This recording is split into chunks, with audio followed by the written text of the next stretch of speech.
Good afternoon, and welcome to Tech Talk with Shimira Williams. I'm Elwin Green, Homewood Nation, presenter of this series, and we're here with our friend Shimira Williams of Productivity LLC. Ms. Williams, your background is different from what it's been in the past. Where are you broadcasting from today? I am broadcasting from the Homewood Library today. All right, the Homewood Carnegie Library, which I'm going to go ahead and say is like the best neighborhood library in Pittsburgh. I have to agree. The staff is so wonderful. Everybody, I feel like it's cheers in here for me. Like, everybody knows my name. I have Yes, my own table. They get my book recommendations. Like, when books come out, they think I would read. They're like, "Whitney write this book for you," and I'm like, make you feel very special. So today we are looking at the topic of how of the etiquette of electronic group communications.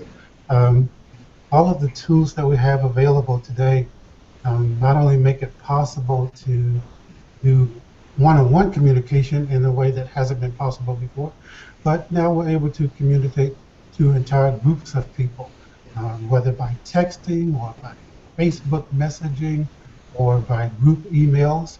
And all of those things can bring a layer of efficiency to our operations, both as individuals and as business entities, but they also bring the danger of, frankly, messing up really badly if you don't know how to handle some of the intricacies of etiquette, of simply communicating with groups of people simultaneously. So that's what we're going to be taking a look at today. And let's uh, let's take let's start off with what may be the most common mode of one-to-one communication that is translated into group communication, which is, wait a minute, that's not it. Hold on, hold on. Texting, right? We all have this marvelous ability to do this one-on-one thing with texting, but most of us who have these smartphones are also able to text entire groups of people at once. And, you know, we really need to be careful about some of the aspects of how we do that. Ms. Williams, how do you suggest that a person should think about texting so as when they do a group, they don't like step on a bunch of toes? well, the first thing I would mention about group texting is make sure that all the people in the group actually know each other. Otherwise, you're basically sharing people's phone numbers with each other, and they may not want that. Um, so consider that first. Does everybody that I want to send this group text message to know each other? And if so, do they already have each other's phone numbers? I'm not really violating their privacy. I'm just sending out a group text message. It's really designed for when you want to meet up with a bunch of friends and you're running late, and so you're going to send a group a message like, "Oh no," or "We changed the location." Hmm. Um, so that's my first thing about group text messaging. The next thing I will say about group text messaging is can't get out of them. So once you send it, everybody is stuck in the message, and it just keeps going on. And when someone replies, they don't just reply to one person; they reply to everyone, which can can have its own dangers. Yeah, it's the proverbial reply all, and there's no option not to reply all in group text messaging. Um, there are other ways to send out group text. There are platforms you could use, and yes, there are some free ones and there are some ones that cost. Well, Easy Texting is a nice platform that lets you do that marketing. It's called SMS marketing communication. I actually have an account that I'll share my screen with you so you can see what Okay. it looks like. Um, And so you can use it to send messages to a bulk of people at once. Mm-hmm. And I have the free account, so it'll let me send a message to a group of people.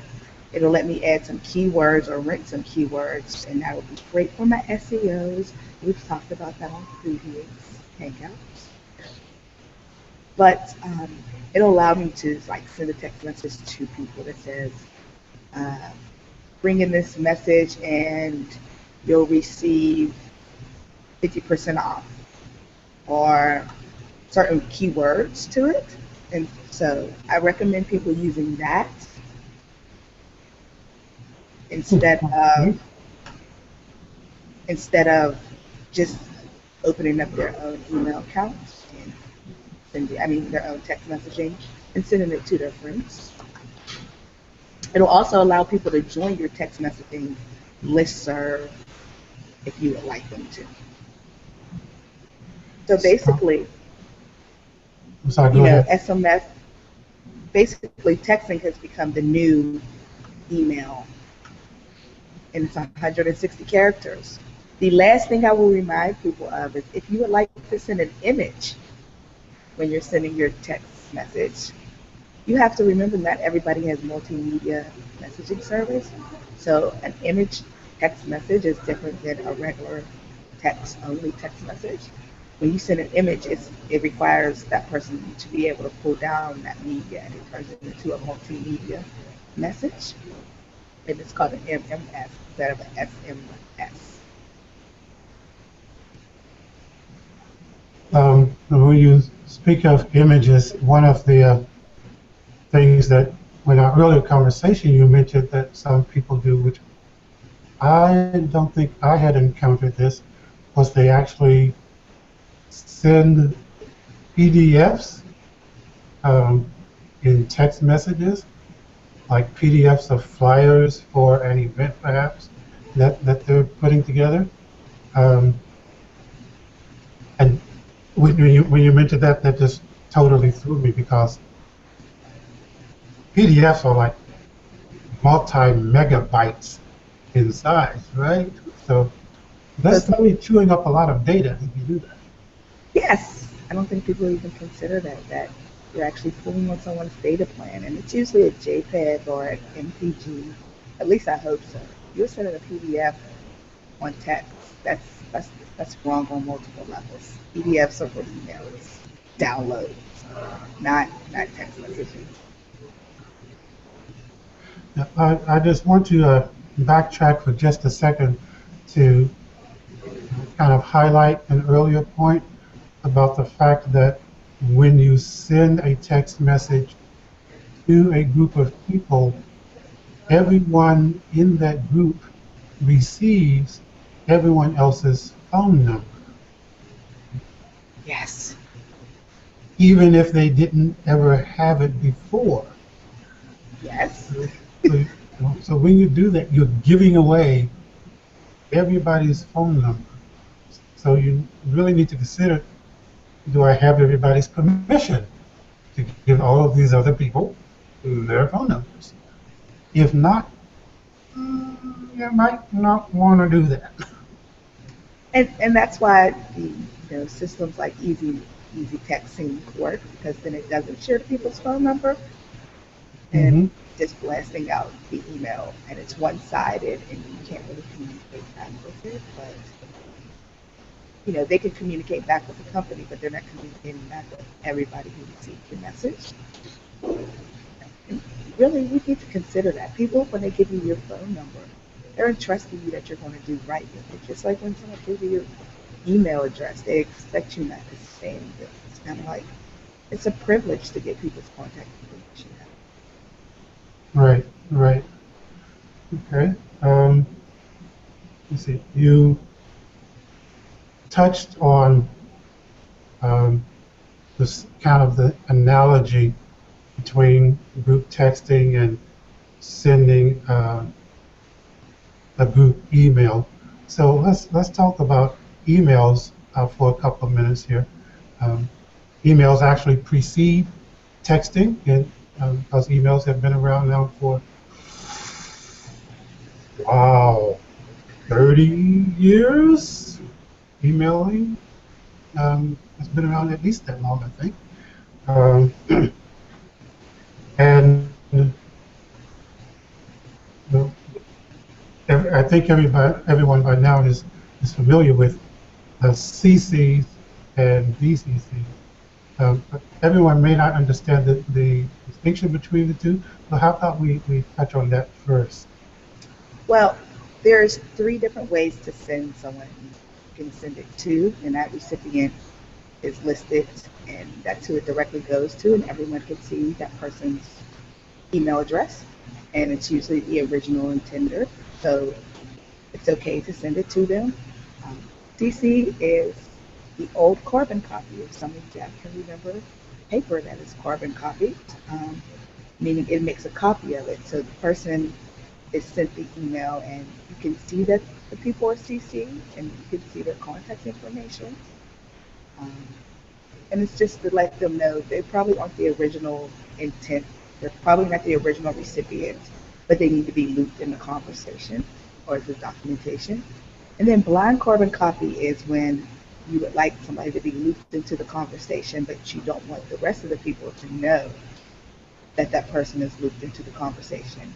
Hence the term blind carbon copy. They can't see that person's contact information. So Mm-hmm. if you're sending an email to a group of people that you're working with on a group, and you want to copy their supervisor because things are going wrong, and you don't want the rest of the group to know, then blind carbon copy is what people would use. I will say this immediately.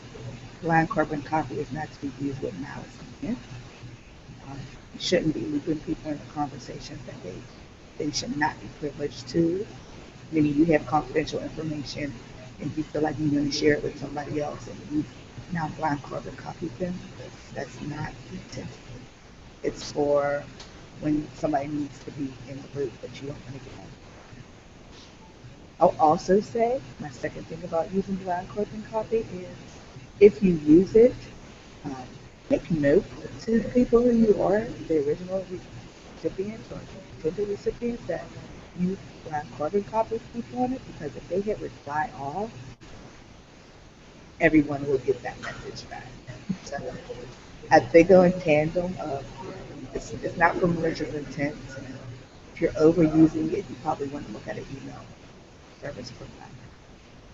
But So, okay, so if you receive an email that was sent with blind carbon copy and you don't know that it was sent with blind carbon copy, you know that there's a group maybe, or you don't know that there's a group, but you do reply to all, then you automatically reply to all of the other people who you don't even know who those people are. yes, yes. Um, So be mindful. Be mindful of that. Sometimes your email will say that like BCC if you hit the details for it to expand out so that you can see that somebody is blind. Like it'll let you know that it's highlighted, so it lets you know that there are blind carbon copy people, but it will never tell you who those people are. mhm. I've sent emails to myself and then blind carbon copied everybody that I wanted on the email because I didn't want to give their email to the other people on the email, but everybody should be looped in. And it was more so for one, they needed to reply to me, but they didn't need to reply all. And I made sure that I even said that at the end, like, please do not hit reply all. People are blind carbon copy on there. But you always get that person who loves to hit reply all. They think that's how you reply, is reply all. And then some people actually have it as their default standard. That Yep. Then there's the person who really thinks of the reply all button as like a weapon, right? Well, I'll show you. I'll tell everybody. Which blah blah blah. But which you know, if you want to absolutely ruin your relationships with everybody who's receiving that email, that's a great way to do it. But otherwise, you want to be careful. A few months ago, I got an email from an organizational affiliate, and it was simply, "Do you still want to be on this listserv?"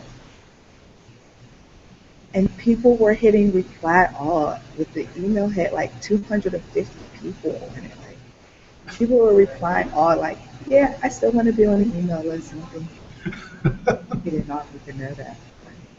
45 emails later, I don't care that you want to be on it. So, Right, right, and you can't like undo reply all. You're stuck in them. You can't exit the conversation. You're just stuck. You're stuck right. in the system. So you just keep getting the emails and the emails and the emails. And related to that, there's the matter of including email or the emails that preceded the ones you're sending, Yeah, right? Um, on inline. yes, yes, yes. Um, Sometimes it's really important for the person or the people that you're sending to uh, see what you're responding to, especially if you're forwarding something. You know, you want the person that you're sending it to see what you're forwarding.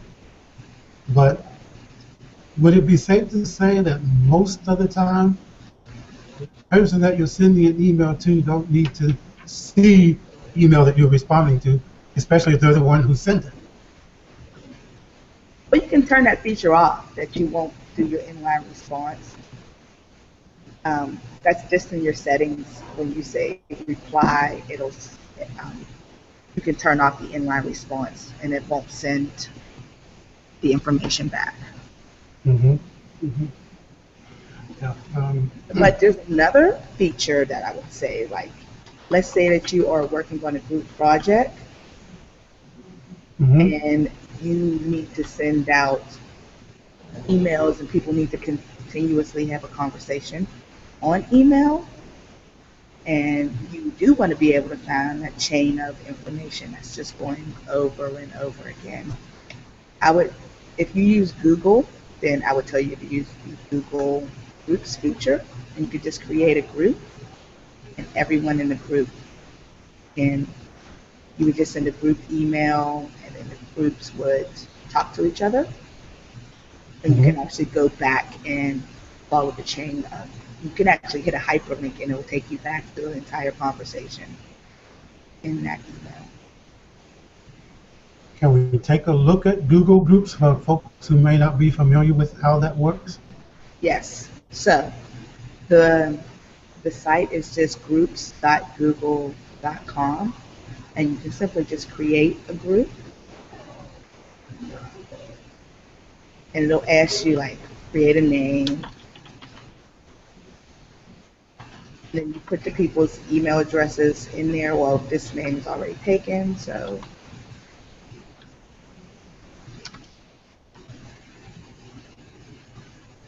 you can write a description.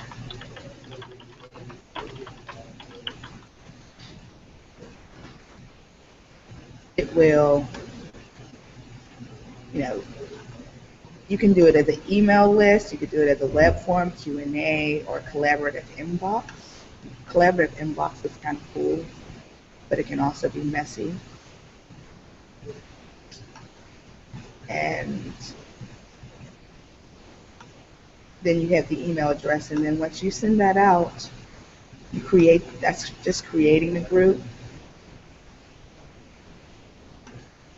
and it'll ask you for everyone's email address.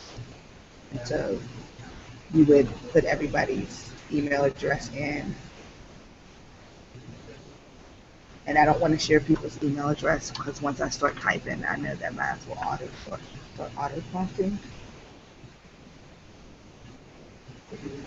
And right now it says my group, so I can invite people to join my group, customize my group settings, or add a topic to start. Okay. So, and it'll let you can always manage members. So I think this is great, like if you're going to be working on a 6-month project, because people do leave sometimes, or some people are added, and you need to consider that, like they still need to be up on the conversation that is being had. And although Groups is a Google product or feature, you don't have to have a Google uh, account or No, Gmail account to use Groups. nope, not at all. Anybody can be in the group. Okay. Okay. Well, speaking of Google, reminds me of the other 800-pound gorilla in the cyberspace space, which is Facebook. Um, and of course, Facebook is Facebook has at least, I mean, Facebook has basically 3 different ways that people um, can share information. There's the news feed, which is where you're receiving information from the people that you are friends with or follow. Then there's your own individual timeline, formerly known as the wall. And then there's messaging, Yes, Facebook Messenger. yes. And that's, again, primarily a one-to-one thing.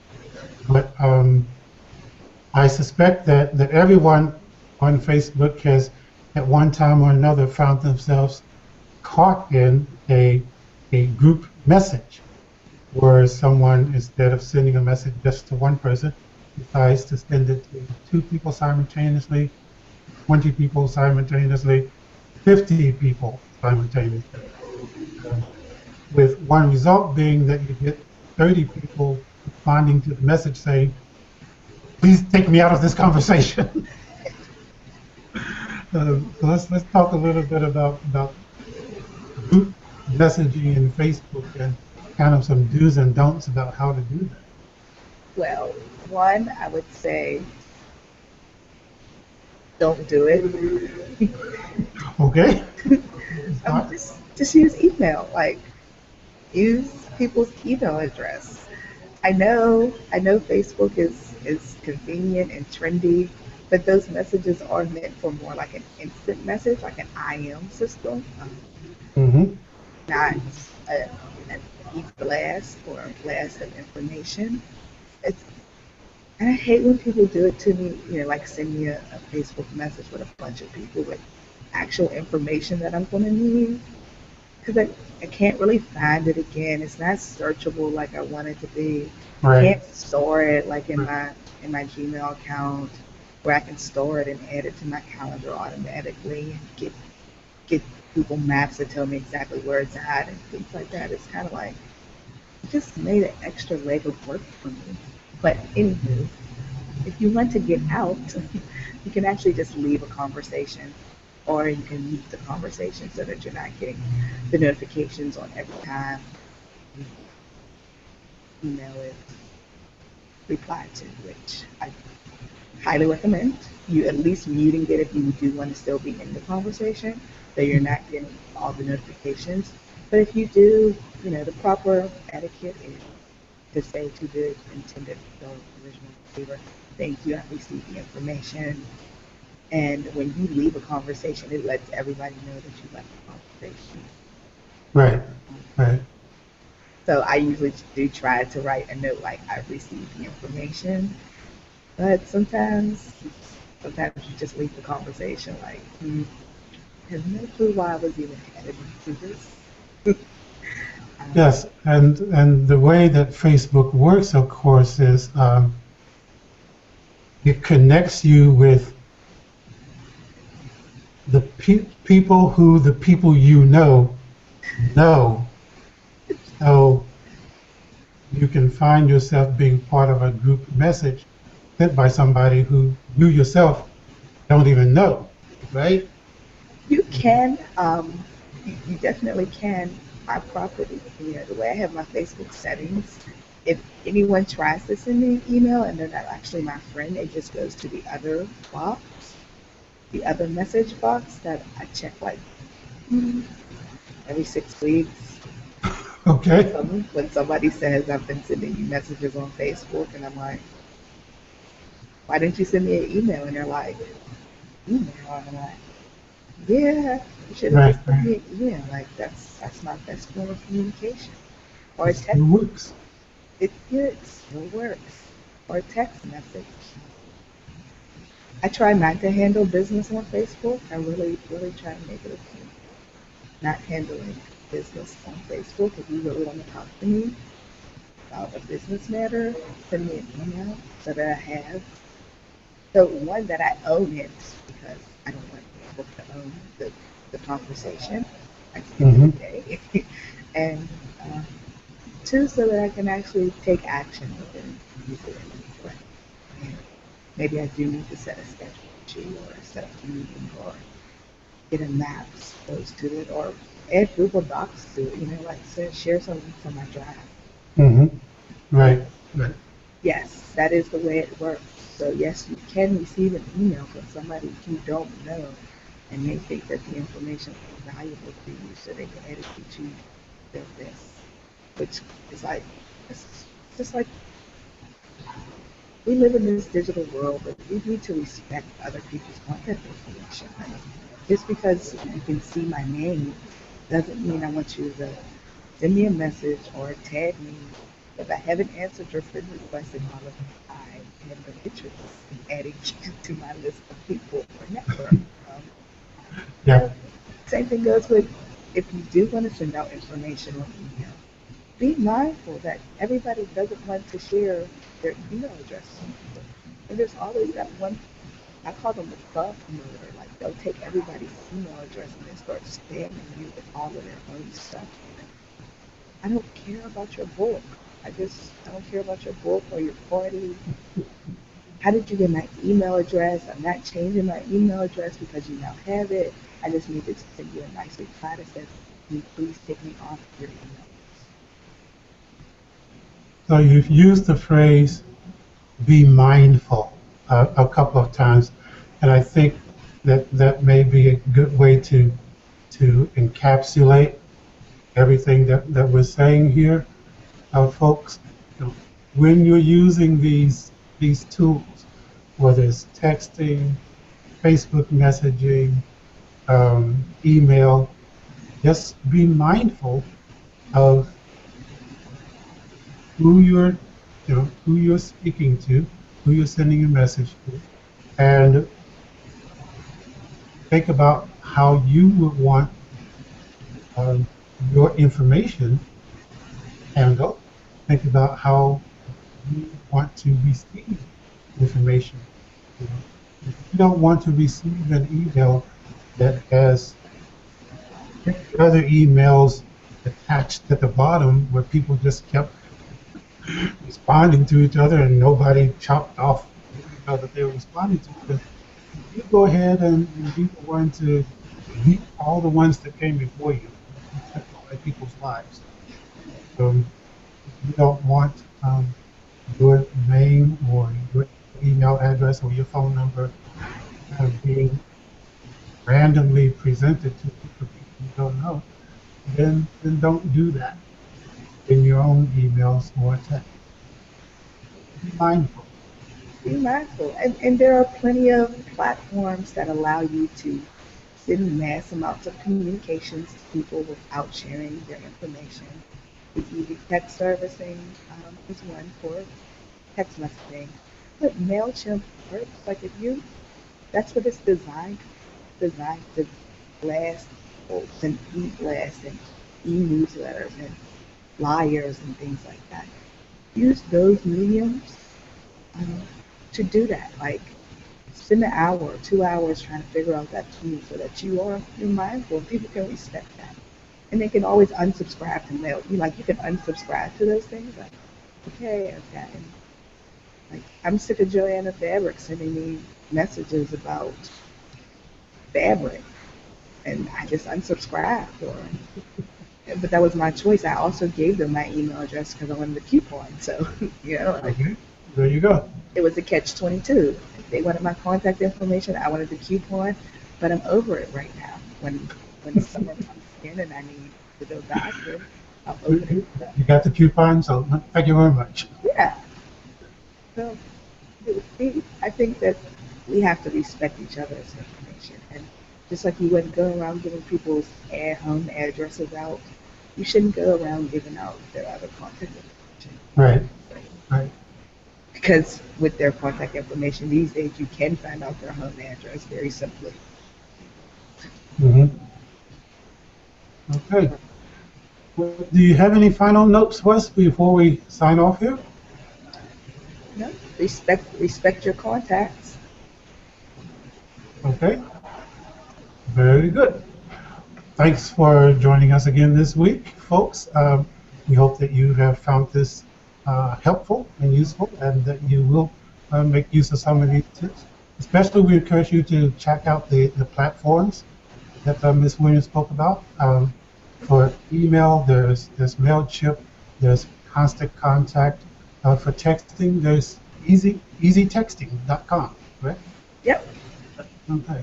So check those out, give them a try, and see how much they can improve your life and the lives you deal with. And thanks for watching, and we will see you next month. Yes. Take care.